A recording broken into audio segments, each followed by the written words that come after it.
Morning everyone. So yesterday we saw the Bank of England raise the base rate by 0.5% to 5%. Now this is the 13th consecutive rise and is higher than the most recent 0.25% steady rises that we've been seeing.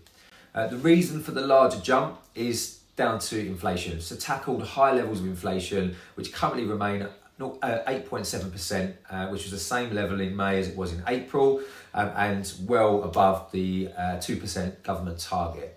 Now, the bank appears to forecast that inflation will drop sharply in the second half of this year, although some forecasts predict a base rate peak of around 5.75% before that happens.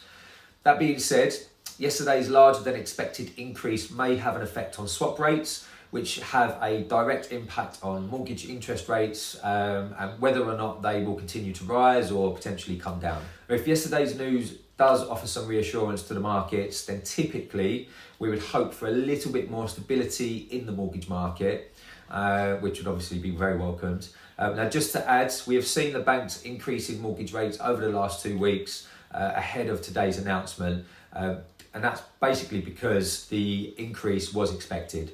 So many banks had already started preempting and factoring in an increase to their rates ahead of yesterday's rise. So in theory, we shouldn't see mortgage rates increase suddenly today as a consequence of yesterday, for instance. On a more positive note, and something I'm probably a little bit more qualified to advise on, according to Rightmove data, more people are still sending inquiries into estate agents to view homes for sale.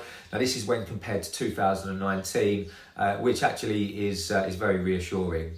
Now, for those that aren't too familiar with what the recent rises might mean to your own mortgage, I'll just briefly explain. So if you have a fixed deal, nothing will change. So your repayments will stay the same until that deal expires. If, however, you're on a tracker or a variable rate, then your repayments will almost certainly increase. So with that in mind, I would suggest that anybody that's unsure on what the latest news means for them, speak to your mortgage broker, ideally an independent broker who will be able to assess your personal circumstances, give you advice on how to move forward.